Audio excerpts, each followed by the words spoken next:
Hello എല്ലാവർക്കും നമസ്കാരം. പുതിയൊരു വീഡിയോയിലേക്ക് സ്വാഗതം. നമുക്കിന്ന് ഈ വീഡിയോയിലൂടെ സെർട്ടനിറ്റി ഇക്വിവാലന്റ് അപ്രോച്ച് എന്താണെന്ന് മനസ്സിലാക്കാം. നമുക്ക് വീഡിയോയിലേക്ക് കടക്കാം. Certainty equivalent approach. ആദ്യം ഞാൻ ഈ അപ്രോച്ച് എന്താണെന്ന് പറയാം. അതായത് the certainty equivalent approach is A method used in decision making under uncertainty. അതായത് അനിശ്ചിതമായിട്ട് നിൽക്കുന്ന ഒരു ഉറപ്പില്ലാത്തൊരു കാര്യത്തിൽ ഒരു ഡിസിഷൻ എടുക്കുന്നതിനാണ് ഈ മെത്തേഡ് ഉപയോഗിക്കുന്നത്. Okay, particularly in the fields of economics and finance. അതായത് എക്കണോമിക്സിലും ഫൈനാൻസിലൊക്കെയാണ് ഇത് പ്രധാനമായിട്ടും ഈ സെർട്ടനിറ്റി ഇക്വിവാലന്റ് പേരിൽ തന്നെ ഉണ്ട് കേട്ടോ അത് ഉപയോഗിക്കുന്നത്. It involves converting a risky prospect into a guaranteed amount.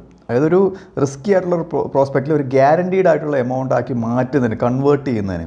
Okay, അതായത് ഒരു അൺസേർട്ടൺ ആയിട്ടുള്ള സിറ്റുവേഷൻ ഒരു സേർട്ടൺ സിറ്റുവേഷൻ ആയിട്ട് മാറ്റി അതിനെ നമുക്ക് അറിയാം അപ്പോൾ എങ്ങനെയാണത് ഈ അൺസേർട്ടനിറ്റി മാറ്റി ഒരു സേർട്ടൺ ആയിട്ടുള്ള ഇവൻ്റ് എങ്ങനെ ആക്കിയെടുക്കാമെന്ന് എക്കണോമിക്സിലും ഫൈനാൻസിലൊക്കെ നമുക്ക് മനസ്സിലാക്കി തരാൻ സഹായിക്കുന്ന ഒരു മെത്തേഡാണിത് കേട്ടോ. Guaranteed amount that a decision maker would find equally desirable. Okay, അത് നമുക്ക് വിശ്വസിക്കാൻ കഴിയുന്ന ഒരു ഔട്ട്പുട്ടിലേക്ക് കൺവേർട്ട് ചെയ്തെടുക്കാൻ സഹായിക്കുന്ന ഒരു മെത്തേഡാണിത്. This approach helps individuals of firms. പ്രധാനമായിട്ടും ഫേംസ് ആണ് ഇത് ഈ മെത്തേഡ് ഉപയോഗിക്കുന്നത് കേട്ടോ. ഇൻഡിവിജ്വൽസ് ഉപയോഗിക്കുന്നുണ്ട്. Evaluate and compare different options when outcomes are uncertain. അതായത് ഔട്ട്കംസ് അൺസേർട്ടൺ ആയിട്ട് വരുമ്പോഴേ, തീർച്ചയില്ലാത്തൊരു ചില ഔട്ട്കം വരുമ്പോഴത്തേക്ക് ഒരു സേർട്ടൺ ആയിട്ടുള്ള ഒരു ഔട്ട്കം കണ്ടെത്തുന്നതിന് ഈ മെത്തേഡ് ഉപയോഗിക്കുന്നുണ്ട്. നമുക്ക് അതിൻ്റെ കീ കോൺസെപ്റ്റ്സിലേക്ക് കടക്കാം. അതായത് ഒന്നാമത്തെ എന്ന് പറയുന്നത് സെർട്ടനിറ്റി ഇക്വാലൻറ്റ്. അതെന്തെന്ന് വെച്ചാൽ the certainty equivalent is the guaranteed amount of money. ഒരു ഗ്യാരണ്ടീഡ് എമൗണ്ട് ഓഫ് മണിയെയാണ് സെർട്ടനിറ്റി ഇക്വാലൻറ്റ് എന്ന് പറയുന്നത്. Okay, that an individual considers equally desirable as a risky prospect. അതായത് ഒരു ഇൻഡിവിജ്വലിന് അതൊരു റിസ്ക് എടുക്കാൻ തയ്യാറായിട്ട്, അതൊരു അൺസേർട്ടനിറ്റി ഉള്ളതുകൊണ്ടാണല്ലോ അവിടെ റിസ്ക് എന്ന് ഉദ്ദേശിക്കുന്നത്. അപ്പോൾ അവിടെ ഒരു ഹൈ റിട്ടേൺ കിട്ടുമ്പോൾ, ഒരു ആകർഷണീയമായുള്ള റിട്ടേൺ കിട്ടുമ്പോഴാണ് അവിടെ ഒരു റിസ്ക് എടുക്കുന്നു എന്ന വേർഡ് നമുക്ക് ഉപയോഗിക്കുന്നത്. ഓക്കെ, അപ്പം ഇവിടെ എന്താണ് ഒരു ഗ്യാരണ്ടീഡ് എമൗണ്ട് ഇദ്ദേഹത്തിന് കിട്ടുമ്പോഴത്തേക്ക് ആ റിസ്ക് ഒരു സേർട്ടൺ ആയിട്ടുള്ള ഒരു റിസ്ക് അല്ലേ. അപ്പോൾ എടുക്കുമ്പോഴത്തേക്കും അദ്ദേഹത്തിന് എന്തെങ്കിലും പ്രയോജനമുള്ള ഒരു കാര്യമായിട്ട് അദ്ദേഹത്തിന് തോന്നും. ഓക്കെ, റിസ്ക് എടുക്കാനായിട്ട് അദ്ദേഹം സന്നദ്ധനാവും. ഓക്കെ, അതാണ് സെർട്ടനിറ്റി ഇക്വിവാലന്റ് എന്ന് പറയുന്നത്. അപ്പോൾ it reflects the individuals risk preference. അത് ഒരു ഇൻഡിവിജ്വലിൻ്റെ റിസ്ക് പ്രിഫറൻസിനെയാണ് റിഫ്ലക്റ്റ് ചെയ്യുന്നത്. അടുത്തത് റിസ്ക് അവേഷൻ. അതായത് the certainty equivalent approach is closely Tide two and individuals risk aversion. അതായത് റിസ്കിനെ, അവേഷൻ മീൻസ് ഒഴിവാക്കുക, തടുക്കുക എന്നൊക്കെയുള്ള മീനിങ് ആണ് കേട്ടോ. അപ്പം റിസ്കിനെ ഒഴിവാക്കുക എന്നതായിട്ട് ബന്ധപ്പെട്ടാണ് ഈ അപ്രോച്ച് ഇരിക്കുന്നത്. നോർമലി ഈ risk hours person prefers A certain lower pay of over A risky higher expected pay of. അതായത് ഒരു നോർമലായിട്ട് ഒരു റിസ്ക് ഒഴിവാക്കുന്ന ആൾ എന്ത് ചെയ്യും, എനിക്ക് കുറഞ്ഞ റിട്ടേൺ മതി അല്ലെങ്കിൽ കുറഞ്ഞ പേ ഓഫ് മതി എന്ന് തീരുമാനിക്കുമ്പോഴാണ് റിസ്ക് ഒഴിവാകുന്നത്. അപ്പോൾ ഹൈ റിട്ടേൺ വേണമെന്ന് പറയുന്നവർ അല്ലെങ്കിൽ ഹൈ പ്രോഫിറ്റ് വേണമെന്നവർ പറയുന്ന എല്ലാവർക്കും എന്തായിരിക്കും, ഒരു റിസ്ക് എടുക്കാൻ തയ്യാറായിട്ടാണ് അങ്ങനെ ഒരു ഇത് ചോദിക്കുന്നത്, ഒരു ഹൈ റിട്ടേൺ എക്സ്പെക്റ്റ് ചെയ്യുന്നത്.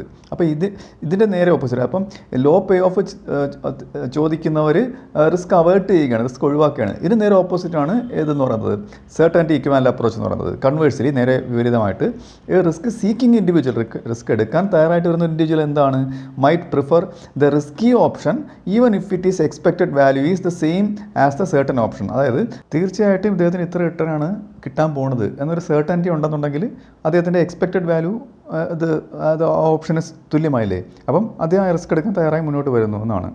ഇനി അടുത്തത് യൂട്ടിലിറ്റി ഫംഗ്ഷൻ. യൂട്ടിലിറ്റി എന്ന് വെച്ചാൽ നമുക്കറിയാം ഒരാളുടെ വാണ്ട് സാറ്റിസ്ഫൈ ചെയ്യാനുള്ള ആ കപ്പാസിറ്റി, യൂട്ടിലിറ്റി, അദ്ദേഹത്തിന് എത്ര സംതൃപ്തി കിട്ടും എന്നുള്ളത്. ഓക്കെ, അത് മനസ്സിൽ വയ്ക്കുക. അപ്പം the utility function represents an individual's preference for different levels of wealth or outcome. അത് ഡിഫറൻറ്റ് ലെവൽസ് ഓഫ് ഔട്ട്കം ഉണ്ട്. ഇതിന് ഇത്ര റിട്ടേൺ, ഇതിന് ഇത്ര റിട്ടേൺ എന്ന കുറച്ച് ഔട്ട്കംസ് ഉണ്ട്. അതിൽ ഏറ്റവും കൂടുതൽ റിട്ടേൺ കിട്ടുന്നതാണല്ലോ അദ്ദേഹം പ്രിഫർ ചെയ്യുന്നത്.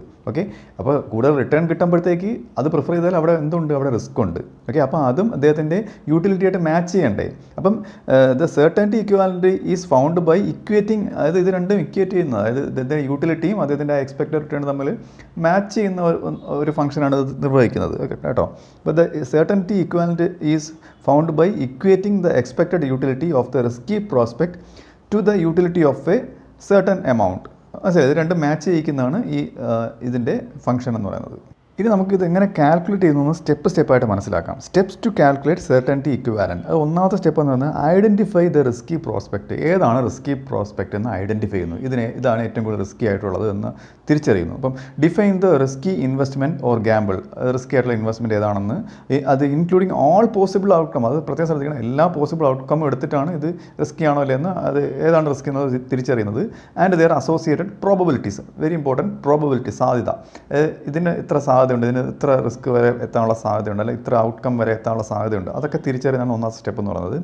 അടുത്തെന്ന് പറയുന്നത് കാൽക്കുലേറ്റ് ദ എക്സ്പെക്റ്റഡ് യൂട്ടിലിറ്റി. ഞാൻ നേരത്തെ പറഞ്ഞ പോലെ ഒരു ആൾ പ്രതീക്ഷിക്കുന്ന യൂട്ടിലിറ്റി, അദ്ദേഹത്തിന് ഇത് കിട്ടിയാൽ തൃപ്തി വരുമോ എന്ന് എക്സ്പെക്റ്റഡ് യൂട്ടിലിറ്റി കാൽക്കുലേറ്റ് ചെയ്യുന്നതാണ്. അപ്പം use the individual's utility function, ഒരു ഇൻഡിവിജ്വൽ ഒരു യൂട്ടിലിറ്റി ഫംഗ്ഷൻ ഉണ്ടാവില്ല, അതും ഇതുമായിട്ട് മാച്ച് ചെയ്യണം. Function to calculate the expected utility of the risky prospects. Okay, ഇദ്ദേഹത്തിൻ്റെ പ്രതീക്ഷിക്കുന്ന യൂട്ടിലിറ്റിയും ആ ഒരു പ്രോസ്പെക്റ്റിൻ്റെ യൂട്ടിലിറ്റിയും തമ്മിൽ മാച്ച് ചെയ്യുന്നതെന്ന് നോക്കും, അത് കാൽക്കുലേറ്റ് ചെയ്ത് എടുക്കും. ദിസ് ഇൻവോൾവ്സ്, ഇതിന് വെയ്റ്റിംഗ് ഉണ്ട് കേട്ടോ, അതായത് വെയ് ചെയ്തെടുക്കും. അതായത് involves weighing each outcome's utility by its probability, അതിന് എത്ര സാധ്യതയുണ്ട്, അതിന് എത്ര ഔട്ട്കം കിട്ടാനുള്ള സാധ്യതയുണ്ട്, അതും ആ സാധ്യതയും ഒരു വ്യക്തിയുടെ റിസ്ക് എടുക്കാൻ മുന്നോട്ട് വന്ന വ്യക്തിയുടെ യൂട്ടിലിറ്റിയുമായിട്ട് മാച്ച് ചെയ്യുന്നതാണ്, കാൽക്കുലേറ്റ് ചെയ്തെടുക്കുന്നതാണ് രണ്ടാമത്തെ സ്റ്റെപ്പ് എന്ന് പറയുന്നത്. ഇനി അടുത്ത മൂന്നാമത്തെ സ്റ്റെപ്പ് എന്ന് പറയുന്നത് determine the certainty equivalent. Certainty equivalent തീരുമാനിക്കുന്നതാണ് മൂന്നാമത്തെ സ്റ്റെപ്പ്. അതായത് find the guaranteed amount of money. ഈ ഗ്യാരണ്ടീഡ് എമൗണ്ട് ഓഫ് മണിയാണ് ദ സെർട്ടൻറ്റി ഇക്വാലൻറ്റ് എന്ന് ഞാൻ നേരത്തെ പറഞ്ഞായിരുന്നു. അപ്പം ഇത് എത്തുക. അപ്പം ഇതെന്ത് ചെയ്യും? That provides the same utility as the expected utility of the risky prospect. അതായത് എക്സ്പെക്റ്റഡ് യൂട്ടിലിറ്റിയും ആ പ്രോസ്പെക്റ്റിൻ്റെ യൂട്ടിലിറ്റിയും ആ റിസ്കി പ്രോസ്പെക്റ്റിൻ്റെ യൂട്ടിലിറ്റിയും തമ്മിൽ മാച്ചായി വരുന്ന ഒന്നാണിത്. അപ്പം എങ്ങനെയാണ് ചെയ്യുന്നത്? This is done by solving the equation. അതായത് ഇക്വേഷൻസ് സോൾവ് ചെയ്തിട്ടാണ് ഇത് കണ്ടുപിടിക്കുന്നത്. Where the utility of the certainty equivalent equals. അതായത് സെർട്ടൻറ്റി ഇക്വാലൻറ്റിൻ്റെ യൂട്ടിലിറ്റി ഏതിന് ഈക്വൽ ആവും? Expected utility of the risky prospect. അതായത് ഒരു റിസ്കി പ്രോസ്പെക്റ്റിൻ്റെ എക്സ്പെക്റ്റഡ് യൂട്ടിലിറ്റി ആയിട്ട് ഈക്വലാക്കി കാൽക്കുലേറ്റ് ചെയ്തെടുക്കും. ഇനി നമുക്ക് ഈ കാൽക്കുലേഷന് ഒരു ഉദാഹരണം നോക്കാം. അതായത് suppose an individual is considering A Gamble. Gamble വെച്ചാൽ നമ്മൾ ചൂതാട്ടം, പന്തയം വെപ്പ് എന്നൊക്കെ പറയത്തില്ല. ഇങ്ങനൊരു കളിയിൽ ഇദ്ദേഹം ഏർപ്പെടുകയാണ്. With a 50% chance of winning $100. അതായത് $100 വിൻ ചെയ്യുന്നതിന് ഇദ്ദേഹത്തിന് 50% ചാൻസേ ഉള്ളൂ. ഇനി മറ്റൊരു 50% ചാൻസ്, ബാക്കിയുള്ള 50% ചാൻസ് ഇല്ലേ? And A 50% chance of winning $0. അതായത് മറ്റ് 50% ചാൻസ് എന്ന് പറയുന്നത് $0 വിൻ ചെയ്യാനാണ്. ഓക്കെ, അപ്പോൾ ഇദ്ദേഹത്തിൻ്റെ യൂട്ടിലിറ്റി ഫംഗ്ഷൻ ഇങ്ങനെയാണെന്നുണ്ടെങ്കിൽ, if there utility function is u of w is equal to √w എന്നാണെന്നുണ്ടെങ്കിൽ, അപ്പം where w is equal to wealth ആണ് കേട്ടോ. അത് utility of wealth is equal to root wealth ഇങ്ങനെ എടുക്കുക. ഇങ്ങനെയാണെന്നുണ്ടെങ്കിൽ അത് ഒരു എക്സ്പെക്റ്റഡ് യൂട്ടിലിറ്റി ഞാൻ കാൽക്കുലേറ്റ് ചെയ്യുന്ന പറഞ്ഞില്ല, അതാണ് ഞാൻ ഇപ്പോൾ പറയുന്നത്. അപ്പോൾ the expected utility of the gamble is എങ്ങനെ വരും?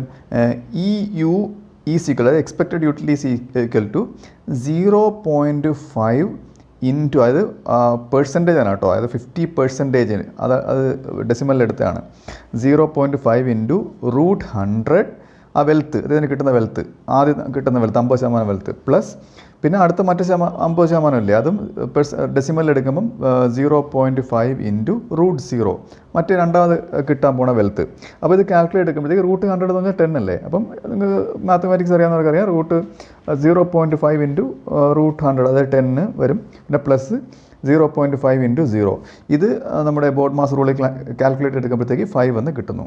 ഇവിടെ നമുക്ക് സെർട്ടൻറ്റി ഇക്വാലൻറ്റ്, അതായത് CE 5 എന്ന് കിട്ടിയിരിക്കുകയാണ്. We find the certainty equivalent CE such that u of C is equal to 5. Okay, ഇനി ഞാൻ നേരത്തെ പറഞ്ഞ u of w is equal to √w എന്നുള്ള ഒരു ഇക്വേഷൻ പറഞ്ഞില്ലേ. അപ്പം √CE, അപ്പം ഇവിടെ വെൽത്ത് എന്ന് പറയുന്നത് certainty equivalent √CE is equal to 5 ആണെന്നുണ്ടെങ്കിൽ CE എത്ര വരും? 25. ഓക്കെ, അപ്പോൾ ഇവിടെ സെർട്ടൻറ്റി ഇക്വാലൻറ്റ് നമുക്ക് കിട്ടിയിരിക്കുകയാണ്. അപ്പോൾ thus the certainty equivalent is $25. ഇദ്ദേഹത്തിന് മൊത്തത്തിൽ ഒരു പ്രോബബിൾ ആയിട്ടുള്ള ഒരു സാധ്യതയുള്ള ഒരു സേർട്ടൺ ആയിട്ടുള്ള ഒരു റിസ്ക് എന്ന് പറയുന്നത് $25 കിട്ടാനാണ് സാധ്യത.